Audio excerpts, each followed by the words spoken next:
Hi, it's Terry Stevenson of the Builderall team, and in this first video of the Build a Website series, we're going to take a look at Builderall's flagship Pixel Perfect Builder. In this first video, we're going to preview the Fruit Shop website that we're going to build. We're going to download and save the images to our desktop. We're going to create a new website with a blank template and take a quick tour of the menus in the Pixel Perfect Builder. So let's get started. Let's take a closer look at the website we're about to begin to build. First of all, up here at the top, we have the header. This is called the header section. And it has a logo here. It has some information that looks like the location, the hours of operation here, and the contact information for this fruit shop company. Below here, we have a social media network bar. We also have a menu here. The first banner we come to is an absolutely beautiful banner. It has a title, a large title off to the left with some text underneath it. And we do have a button here. This button has a hover effect and is offering a free quote. As we move down the page, we have the next section, which is pretty much like an About Us section. It has a wonderful image here. Looks like somebody cutting limes, a worker cutting limes with a title above it and a description box below it. And then we have some text to the right of that image, I'm sure, telling a story about the image and the company. When we move to the next section, we have this great animated banner here, and it has a bright title.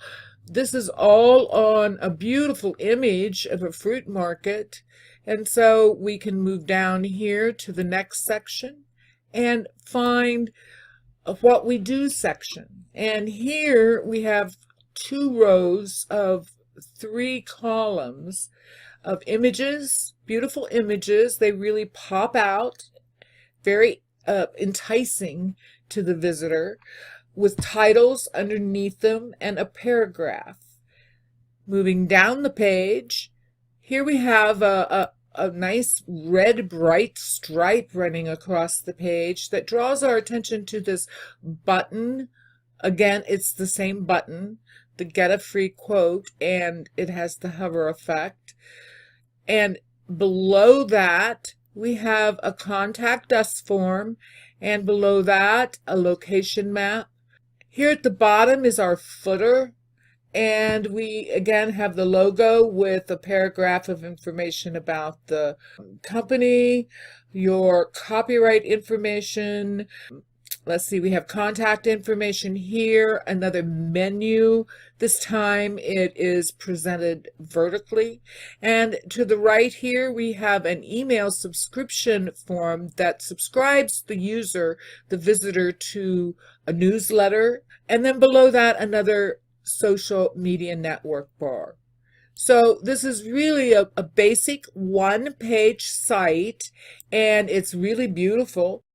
Before we get into the Pixel Perfect editor and start building our site, be sure you check out the link to take a deeper look, if you like, at the Fruit Shop website that we're going to build. It'll be a great place to refer as you're building it along with me.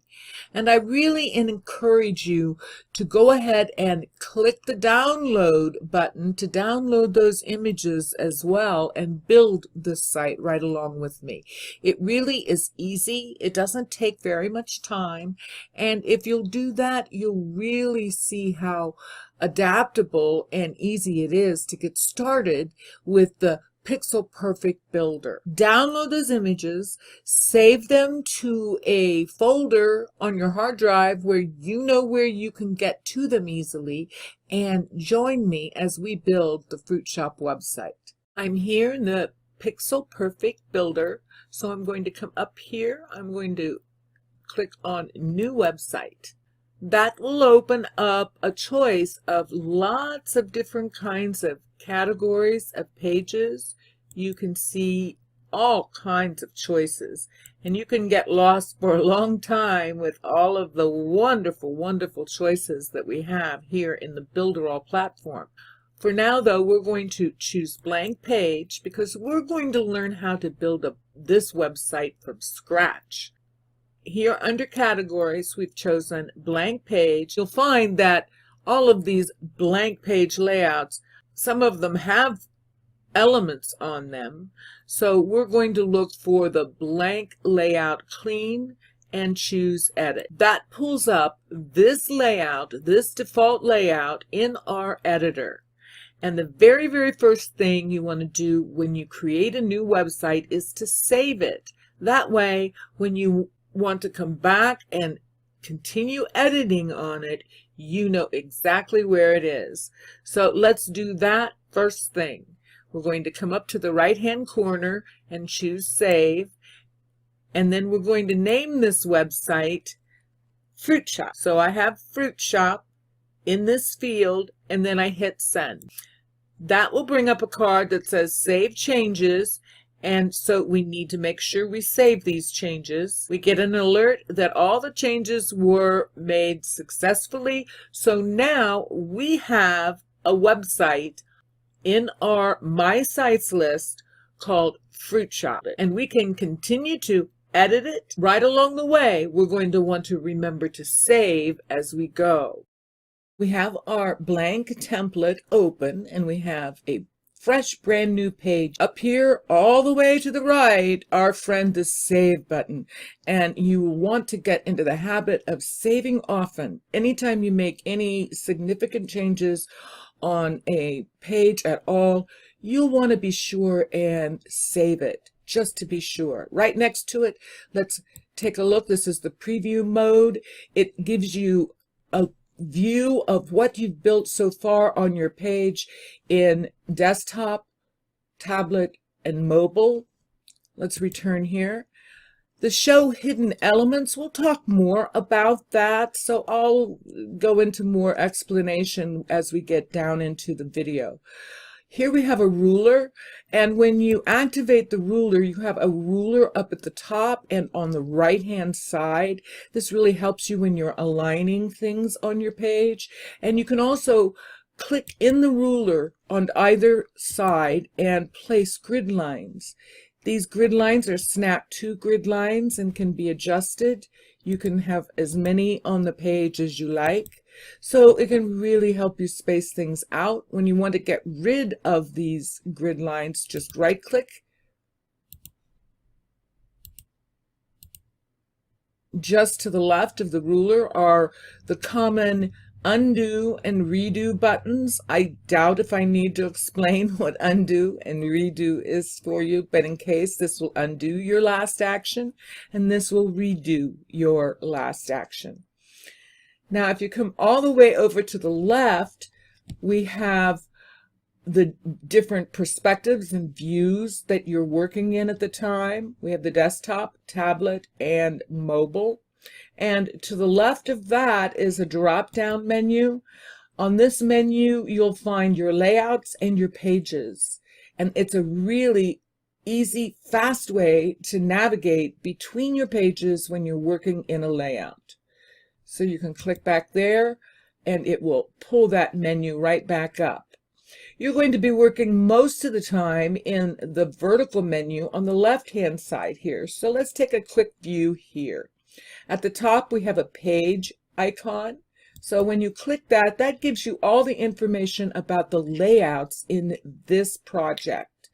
So you'll have your layout here. We're working in a default layout right now.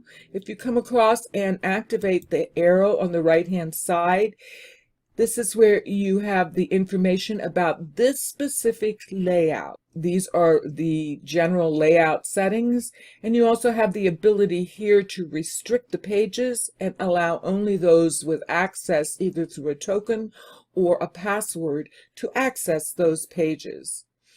If you come down here, you see we have our home page here. This is where your pages are listed.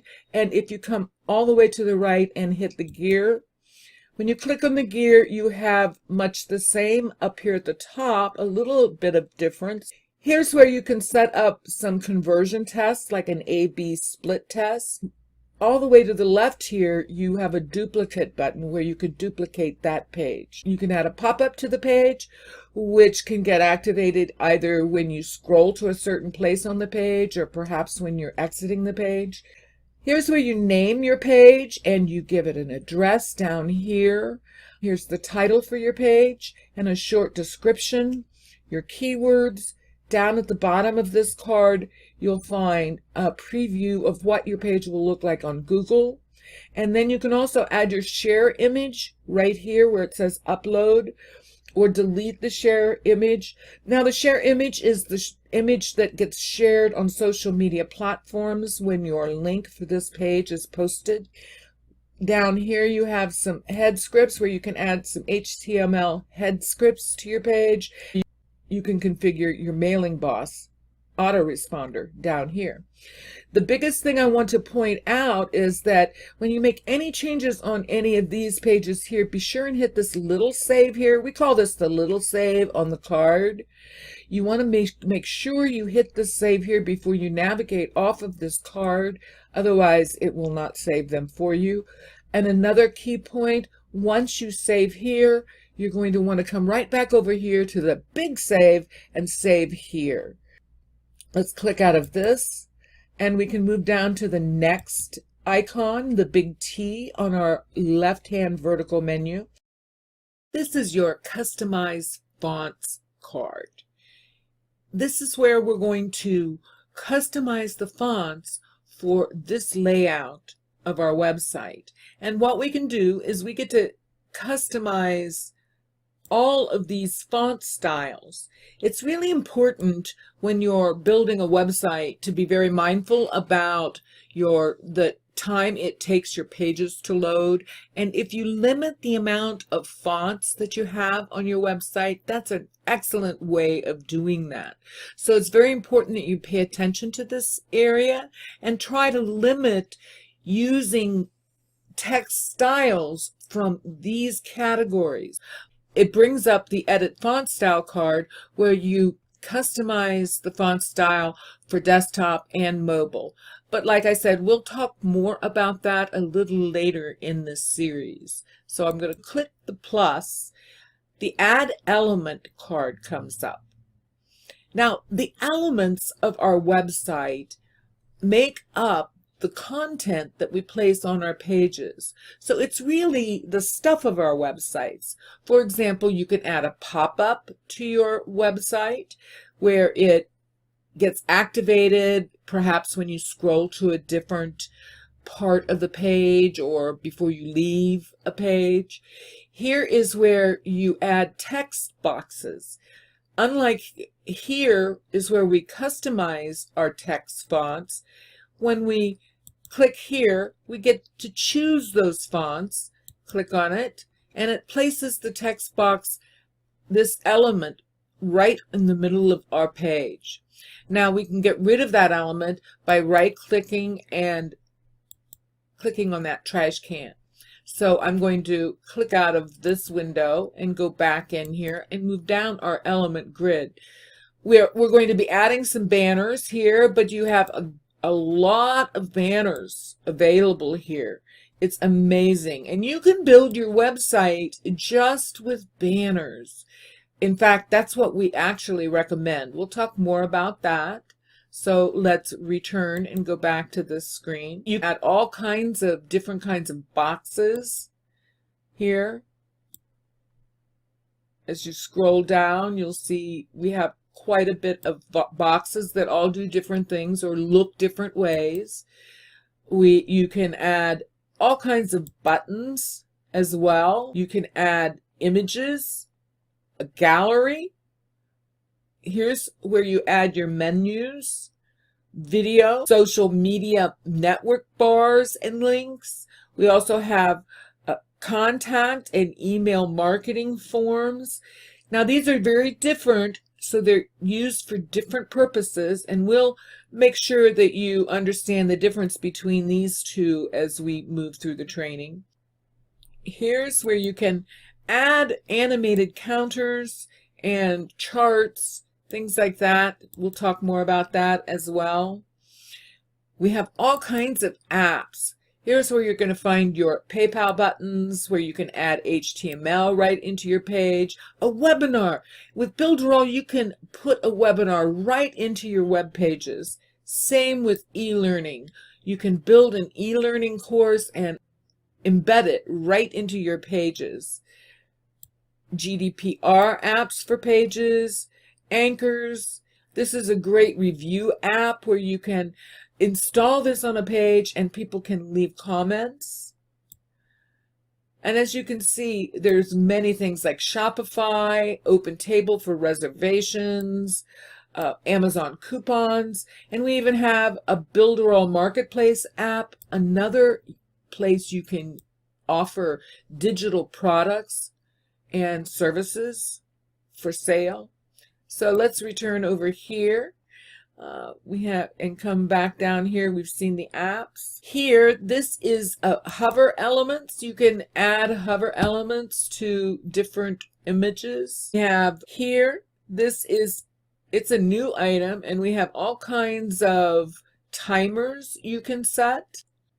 Down here, this label with this, it looks like a bag, a handbag, is a checkout.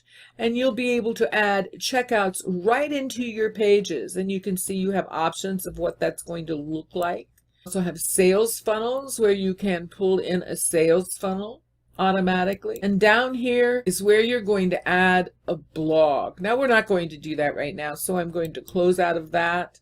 You can see we have lots and lots of choices and elements to add to our pages to create just the kind of website that we're looking to build. So let's close out of that.